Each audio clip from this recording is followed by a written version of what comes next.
Сайн бүгдээрэнд энэ өдрийн мэндийг хүргэе шинэ байна. За өнөөдөр би та бүхэнтэйгээ ахаад IELTS-ийн шалгалын талаар ярих шийдлээ. За би IELTS ингээд хичээл хийхээ завсраар заагаад ер нь бол нэлээдгүй хугацааг өнгөрүүлсэн байгаа байхгүй юу. За тэгэнгүүт ингээд янз бүрийн сурагчд байсан. Одоо янз бүрийн төвшний сурагчдтай ер нь бол хамт ажиллаж тэгээд IELTS хүртэл нь хамт бэлдэж өгсөн байгаа. За тэгээд хамгийн нийтлэг одоо тулгардаг тэр одоо бэрхшээлүүд нийтлэг ажиглагддаг зүйлсийн талаар та бүхэнтэй ер нь ярилцъя гэж шийдлээ. За ингээд ер нь бол IELTS бэлтэж байгаа. Тэгээ биний өмнө нь одоо хэдэн жилийн өмнө бэлтжижсэн нь одоо тэр үеэ эргээд бодоход болохоор ингэдэг байсан. Одоо жишээлх юм бол listening-тэй сонсох дасгал хийхээр би яг ингээд 40-оос амар бага аваад идэв гэсэн аахгүй юу. Тэгэл айгуу сэтгэлээр унаал үнэхээр ойлгохгүй ингээл сонсоод ингээд яг зөв хариултыг нь бичихгүй болохоор амар сэтгэлээр унаад идэв гэсэн.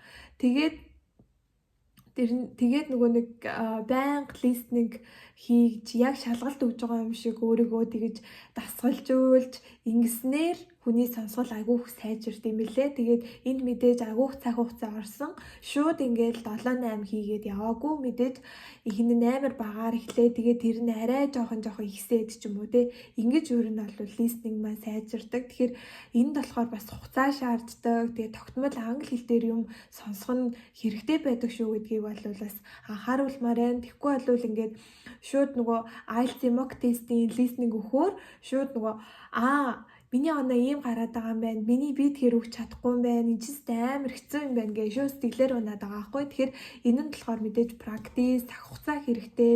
Өөрийнх нь бас ингээ хичээл зүтгэл хэрэгтэй шүү гэдгийг бас хэлмээрээ. За бас нэг ажиглагдсан юм нь юу вэ гэхлээрээ бичих чадвар дээр байна. Бичих чадвар дээр хүмүүс яагаад энэ вэ гэхлээр ингээд task нэг гэж юу вэ гэд ингээд заагаад өгөнгүүд за ингээд ойлгож аваад яг өөрөө бичих гэхээр болохгүй. Тэгээ шууд ингээд ChatGPT ч юм уу те ингээд бусад зүйлээ шууд автоматар бичүүлээд өөрийнх нь нөгөө ямар нэгэн толгой ажиллах юм юу гарахгүй байгаа учраас бас writing чадвар нь ингээ сайжрахгүй байгаа байхгүй. Тэгэхээр тэрийг яаж сайжруулах вэ гэхээр одоо өгсөн даалгаврыг өөрөө бичих гэж үзээд интернетээс маш олон самплууд байгаа. Тэр самплуудыг нь уншаад тэгээ өөрөө биччихээд бичсэн зүйлээ ChatGPT-гээс асуугаад тэгээд энэ ямар бичсэн байна вэ гэж харьцуулах замаар одоо C1-ээр бичээрэй гэх юм бол бичээд өгчин те. Тэгэхээр ингээ харьцуулах замаар бичих хэсгээ сайжруулвал айгүй сайн байна. Тэгэхгүй бол ингээд шууд copy paste хийгээд яхаар хүний толгойд үлдчихэж байгаа юм нь айгүй бага байгаа байхгүй. Тэгэхээр бичих хэсэг дээрээ ингэж анхааруул айгүй сайн байна шүү. За тэгэхгүй бол нөгөө миний бичих үнэхээр болохгүй байна. Эсгээр чадахгүй юм байна. Би бичиж болохгүй юм байна гэд ингээд яваад идэг. Тэгэхээр тэр нь болохоор одоо ийм зүйлүүдтэй холбоотой байдаг байна. За дараагийнх нь болохоор speaking гэн. За speaking-ийг болохоор мэдээж ярьж сайжрна. Гэхдээ миний speaking дээр одоо ер нь бол хамгийн их ойлгож байгаа зүйл юу вэ гэхлээр ер нь бол унших чадвар. Тэгээд тухайн өгөгдсөн яг ингээд native speaker-уудын өгөгдсөн текстүүдийг цээжлэх ч юм уу те. Тэгжиж тэрийг ингээд одоо цээжилсэн тэр текстээ ингээд яг бодит practice дээр ашиглах гэж хичээх. Эхний 2 удаад мэдээж гацна буруу ярина. Тэгвэл 3 4 удаа яриад эхлэхээр арай гайгүй санагдаад эхэлдэг байхгүй.